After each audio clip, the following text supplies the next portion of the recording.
Well, guys, the time has come to talk about the Yas Marina Circuit, Abu Dhabi.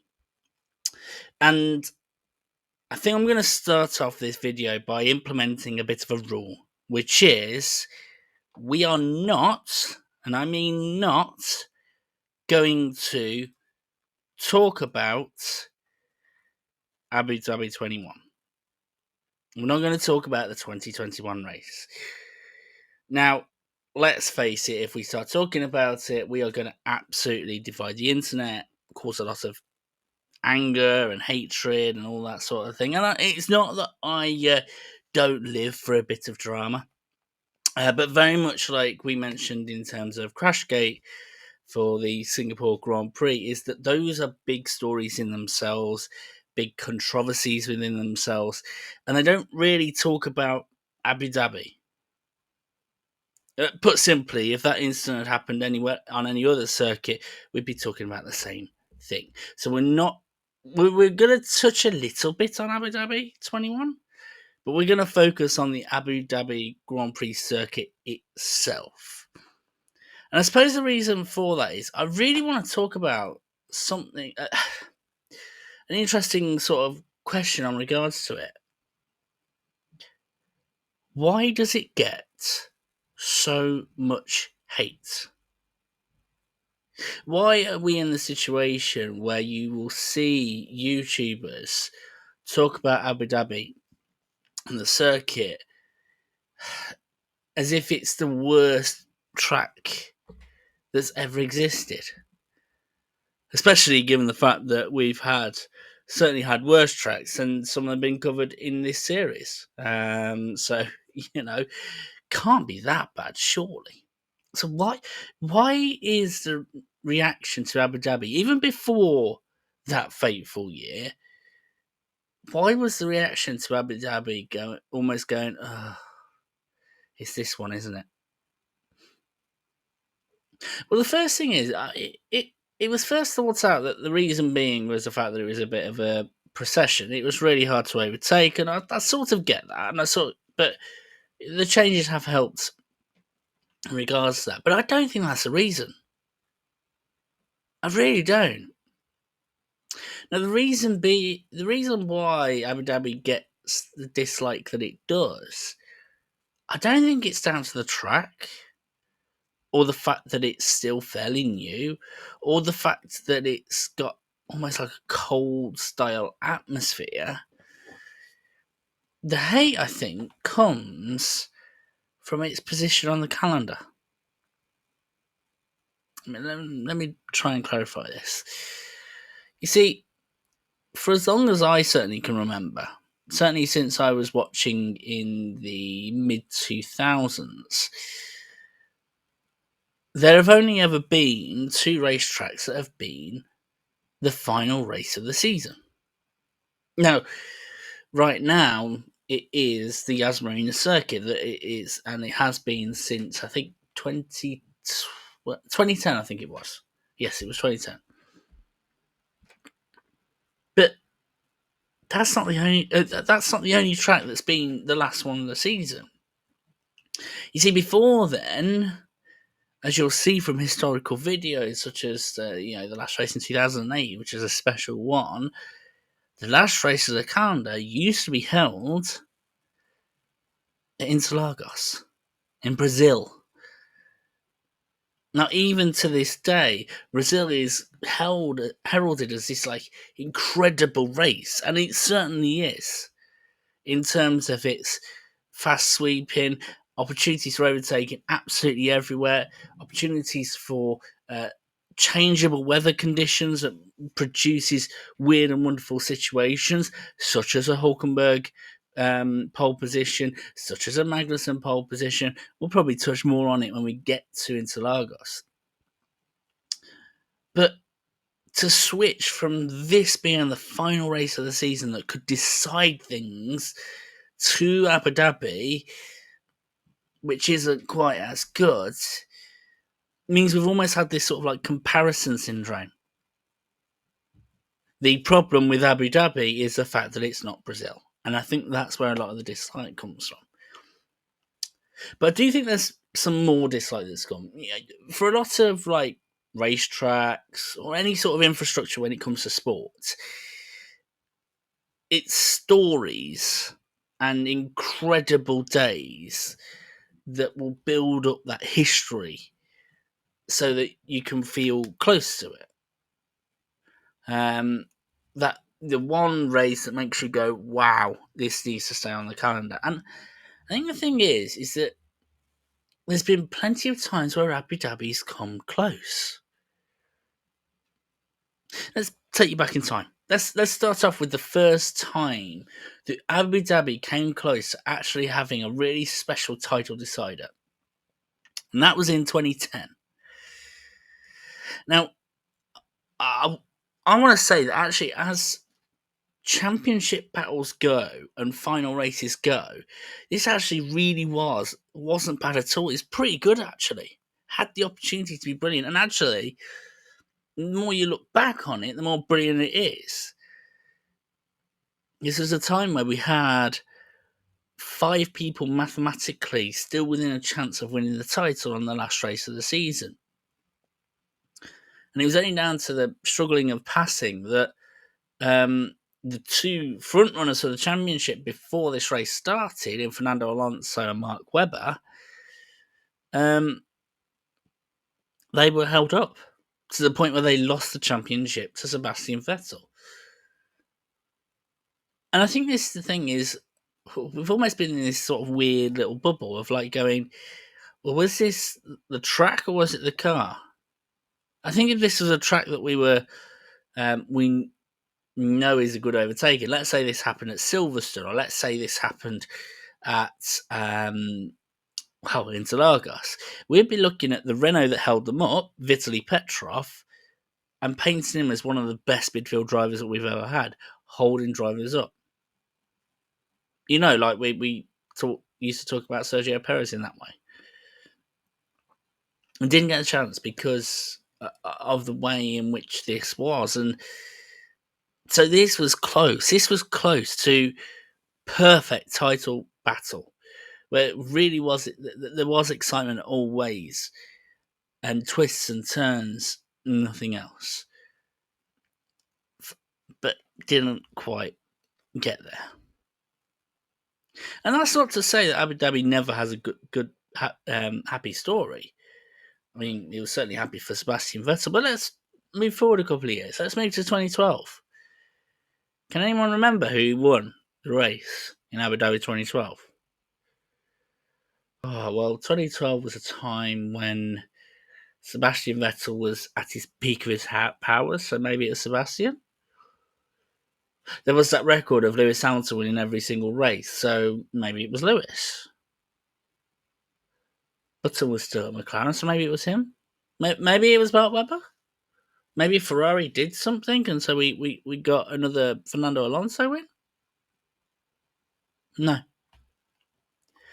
This is a good, happy story in Abu Dhabi, because that winner was the guy who knows what he's doing, Kimi Raikkonen, for Lotus Renault. For Kimi, this was an amazing story. For the F1 community, this is an amazing story. Maybe not so much at Lotus Renault because it cost them a heck of a lot of money, but it was still a good story that Kimi Raikkonen managed to win the race. I think it was his last race that he ever won. Might have been one more, I think.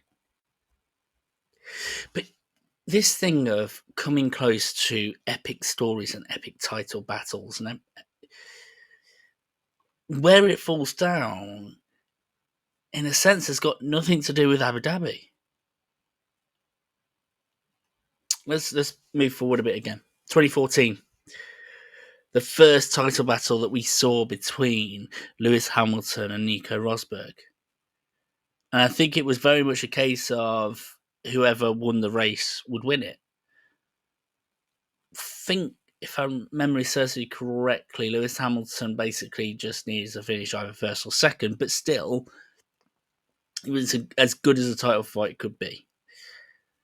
And what happened when we potentially got our title fight? Nico Rosberg's engine blew up.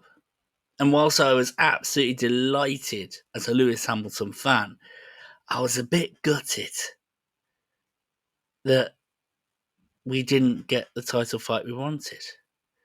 And you think about the other times that this sort of thing happened. Was it 2016 that Nico Rosberg won the title? And it all felt a little bit weird because of the way that Hamilton was being. And yeah, Abu Dhabi wasn't really to blame for that. And then we had our golden moment. We had the opportunity to really see a title battle. It was absolutely incredible. Absolutely incredible what was going on a few years later between Lewis Hamilton and Max Verstappen. And again, we're not going to go too much into it, but it was then ruined. But not ruined by the drivers, not ruined by the fact that it was at Abu Dhabi, ruined by outside sources. And so, whilst we're looking at all this, actually, it feels a bit wrong to give Abu Dhabi the bad PR that it gets. So, what can we do to improve things? Well, I've actually got an idea. Bear with me on this. I've got an idea to save the PR for the Abu Dhabi Grand Prix. And if any of you guys have got any suggestions, feel free to put the comment below. But here is mine. Abu Dhabi just needs to relinquish the last race of the season. Think about it this way. Let's imagine a calendar, if we could, right? Now, Australia is currently, gets the first race of the season. Suzuka gets one of the first ones as well, which is fine. And I think Shanghai as well. So once we've covered off the Far East and Australia, why don't we have a Middle Eastern block? Have an opportunity where we have Bahrain, Abu Dhabi, Qatar, all in a block, all around that sort of March, April time. And don't get me wrong, it might make it a bit difficult in terms of how to do the night race and things like that, but just think about it. We've been looking at this on its own as a standalone race, and actually, when there's no jeopardy, there's an opportunity to make an absolutely brilliant race. We kind of saw it last year.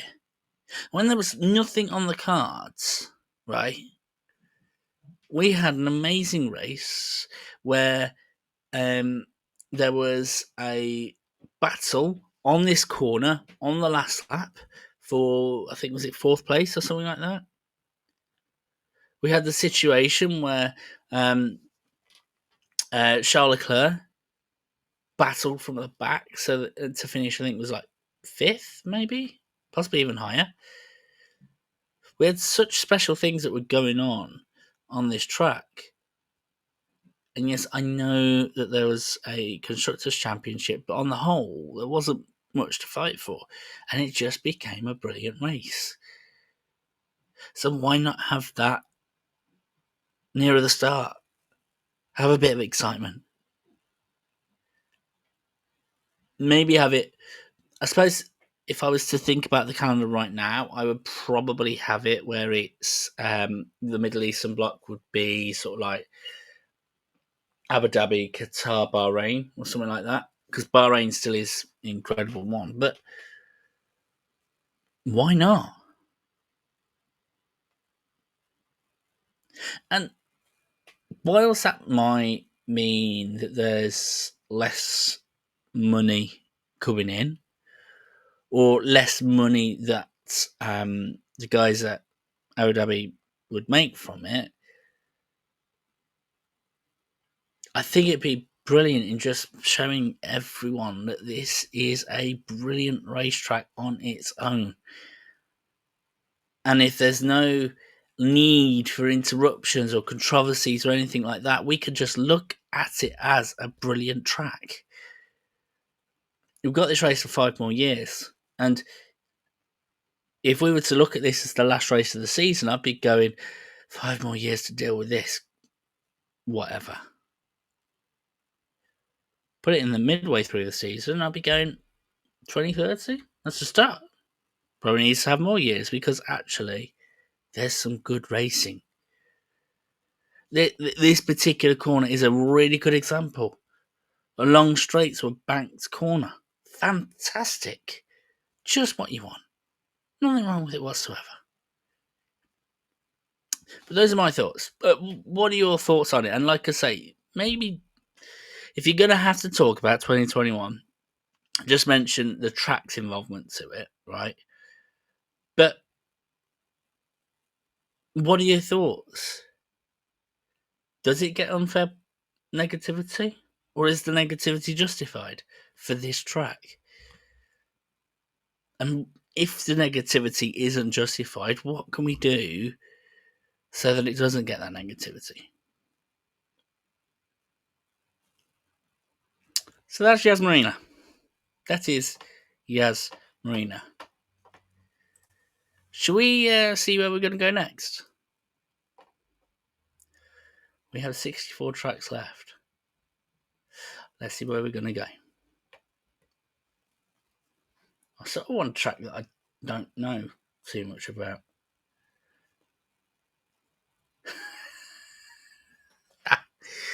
Right, okay. Monaco.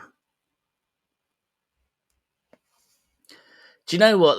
This could be a bulky one for next week because we have basically got the track that we have had from the start, and we still have. So there's a lot to unravel in Monaco, a juicy one. So I am nervous about it, but I'm also looking forward to it, and hope you guys enjoy this video. Give it a like and subscribe if you do, and the notification bell if you'd like to see the Monaco Grand Prix one that will come up next week.